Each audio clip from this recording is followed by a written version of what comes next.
Pagar laut yang tadinya digembar-gemborkan dan kita berharap ada sebuah sejarah besar yang terjadi, memang betul 30, sekian kilometer itu dicabut.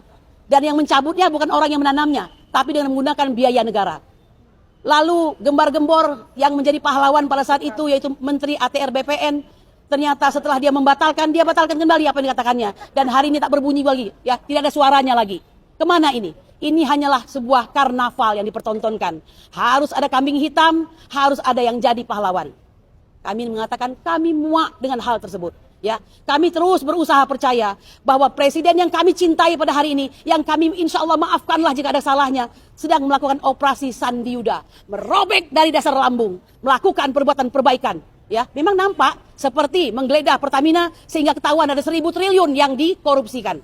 Tetapi tidakkah ini hanya soal pergantian pemain semata? Entahlah, ya. Lalu kami mengatakan tiba-tiba Kontras datang ke sebuah hotel yang tertutup di mana sedang direncanakan sebuah rancangan undang-undang TNI secara diam-diam.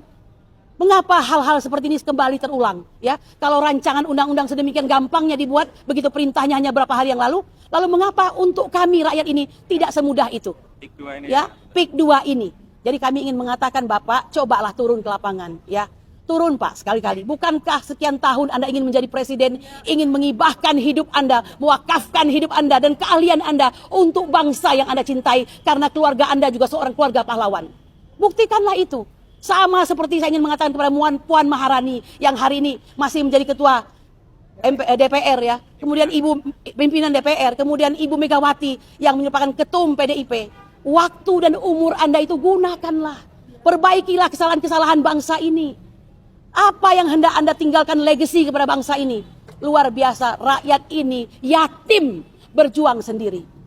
Jangan lupa Bapak Prabowo, ya, APBN Anda defisit hampir 30 triliun, IHSG jeblok, ya, perusahaan-perusahaan besar pada kolab, ya, PHK massal dan segala macam, penerimaan pajak menurun sampai 41%, Anda dihibahkan, diwariskan oleh Joko Widodo sebuah negara yang bangkrut. Lalu apa alasannya Anda masih berasyik masyuk dengan beliau? Orang ini terindikasi, bukan lagi terindikasi, bahkan sudah ada penelitiannya, presiden 2 periode dengan ijazah palsu. Ya, oleh karena itu saya ingin mengatakan sangat lucu jika Anda terus mempertahankan hubungan yang sangat rapuh ini, ya. Kecuali memang ada kebutuhan serta kepentingan di antara kedua belah pihak. Tapi kami sebagai warga tidak sudi jika hal ini diterus-teruskan. Ya, seperti kata Mao Zedong, let them busy with the basic need and they will forget about the freedom they lost. Kau biarkan anak bangsa ini sibuk mencari kehidupan, remeh-temeh kehidupan, supaya mereka lupa dengan hak mereka, serta demokrasi dan hak mereka untuk mendapatkan pemimpin yang baik, kehidupan yang baik, dan semua yang baik. Apalagi Indonesia sangat memungkinkan memberikan kemewahan tersebut. Tapi itu semua tentu saja tidak terjadi. Bapak Prabowo yang kami cintai, lalu kepada siapa kami embankan harapan kami ini? Kami datangi pengadilan ini semata-mata kami yakin hanya inilah satu-satunya tempat yang suara kami didengarkan dan bernilai. Meskipun kata Hakim MK, ya, Arief Hidayat pada saat setahun yang lalu, betapa sedihnya dia mengatakan bahwa ini sudah terjadi konspirasi antara legislatif, eksekutif, dan yudikatif diperburuk dengan ditambah oleh pers. Anda melihat kami sepi pemberitaan. Padahal kami berjuang. Ada sekitar 20 pengacara lebih berjuang dengan konsistensi dan istiqomah tanpa dibayar 1 rupiah pun. Allahu Akbar! Tidak dibayar 1 rupiah pun. Tetap datang dengan bahagia. Tetap datang dengan gagah perkasa. Tetap memperjuangkan dengan semangat juang yang luar biasa. Kami ingin memberikan teladan kepada Anda. Jika kau tak mampu memberi teladan, lihatlah kami pada hari ini. Lihat bangsa ini. Sudah kenyang dan mau muntah kalian makan uang negara ini. Lalu mau apa lagi? Tidakkah kalian kasihan? Ya, tolonglah, ini bulan puasa yang baik.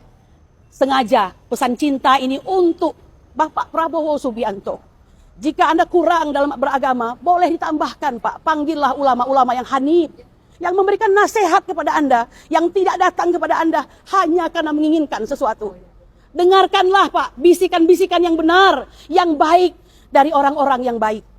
Hentikanlah segala macam kong kali kong, cawe-cawe dan segala macam yang pada akhirnya akan berakhir Anda pada sebuah yang bernama kematian dan menemui Robmu.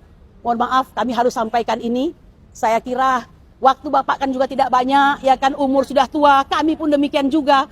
Kita ini seperti kata Ustadz Ahmad Rosinuddin, sesungguhnya tidak mewariskan apa yang telah disampaikan oleh pejuang dahulu, akan tetapi tugas berat kita pada hari ini mewariskan negara ini secara utuh kepada generasi berikutnya. Akankah itu terjadi? Wallahu a'lam bishawab. Anda sendiri pernah membaca buku Ghost Fleet, mungkin tahun 2030 Indonesia sudah tidak ada. Demikian yang bisa saya sampaikan.